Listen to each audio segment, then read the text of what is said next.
Bien, chers élèves, continuons donc avec la limite. Nous allons essayer de déterminer la limite de ln de 1 plus sinus x sur x quand il tend vers 0.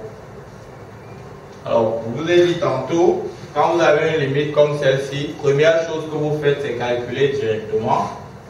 Vous aurez donc limite, ça va nous donner, ln de 1 plus sinus 0 sur 0. Or, nous savons que sinus 0 c'est 0. On aura donc ln de 1 sur 0, c'est-à-dire 0 sur 0, forme indéterminée.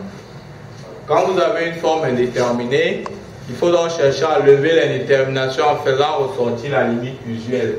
Dans notre cas, la limite usuelle probante que nous voyons, qui va faire apparaître ici, c'est la limite de ln de 1 plus u sur u. Vous convenez avec moi que cette limite usuelle se rapproche fortement de celle qui est en haut. Maintenant, il est question de définir notre u. Quel est notre u quand je regarde cette limite usuelle et ça? Quel est notre u s'il faut faire ressortir la limite usuelle? Donc, quand je fais une identification, je vois donc que le u en question, c'est sinus x. En réalité, quand x tend vers 0, sinus x tend aussi vers 0. Donc, notre u en question, c'est sinus x. Et donc, pour le faire ressortir, qu'est-ce qu'on va faire? On va simplement venir dans notre expression, parce qu'on veut ln de u sur u, donc il faut que j'ai sinus x au dénominateur. Donc je vais mettre ln de 1 plus sinus x sur sinus x multiplié par sinus x sur sinus x. Alors j'ai ajouté sinus x au dénominateur. Je suis aussi obligé de l'ajouter au numérateur pour qu'en simplifiant, je reviens sur mon expression de départ. J'ai donc ça quand x tend vers 0. Vous voyez donc en multipliant en haut et en bas par sinus x, ça me permet donc de faire ressortir ma limite usuelle ln de 1 plus u sur u, où u c'est sinus x. Alors je sais que quand x tend vers 0, celui-ci va tendre vers 1. Celui-ci aussi va tendre vers 1, qui est une limite usuelle connue depuis la classe de première. Et ainsi, donc, le résultat, ça va nous donner 1 fois 1 qui donne 1 aussi simple. Prenons le dernier cas. J'ai limite de x ln de 1 sur 1 plus 1 sur x quand il tend vers plus l'infini. Alors, on calcule directement, ça va nous donner ici plus l'infini fois ln de 1 plus 1 sur plus l'infini. Alors nous savons que 1 sur l'infini c'est 0. Nous savons que 1 sur l'infini nous donne 0. Donc ça va nous faire plus l'infini multiplié par ln de 1. Voilà, ln de 1 c'est 0 qui donne plus l'infini fois 0. Forme indéterminée. Il faut donc lever l'indétermination en cherchant à faire ressortir notre limite usuelle.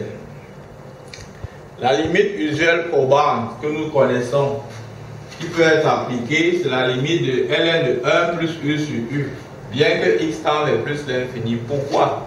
Parce que la limite usuelle, quand x tend vers plus l'infini, c'est ln de u sur u. Or, vous voyez que dans cette expression, il n'y a pas 1 plus u. C'est ça qui a dérangé. Donc, il est question ici de voir si on ne peut pas faire ressortir ln de 1 plus u sur u quand u tend vers 0. Quand je regarde ça, si j'essaie de prendre mon u comme celui-ci, est-ce que maintenant si je pose ça, u égale à 1 sur x, quand x tend vers plus l'infini, est-ce que 1 sur x tend vers 0? Oui, 1 sur x tend vers 0. Donc j'ai le droit, je peux donc poser sans craindre que u égale à 1 sur x. Cela veut dire que mon x aussi, lui, sera égal à 1 sur u. Et quand x va tendre vers plus l'infini, u va tendre vers 0. Voilà. Donc, je peux donc aisément changer ma variable. Cela me donne dire que limite de x ln de 1 plus 1 sur x, quand x tend vers plus l'infini, ne sera rien d'autre que la limite quand u tend vers 0 de 1 sur u multiplié par ln de 1 plus u, c'est-à-dire limite quand u tend vers 0 de ln de 1 plus u, le tout divisé par u. Et nous savons que ça c'est une limite usuelle qui donne 1, donc le résultat c'est 1. Voilà donc chers élèves, vous connaissez exactement tout concernant le calcul des limites.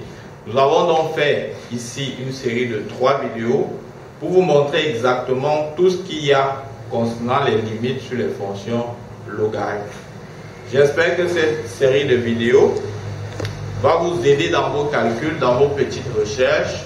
C'est vrai que ce n'est pas complet, mais c'est déjà intéressant pour quelqu'un qui cherche à résoudre tous ces problèmes concernant les limites. Je vous remercie pour votre attention. Je vous dis à très bientôt pour de prochaines vidéos. Bye bye.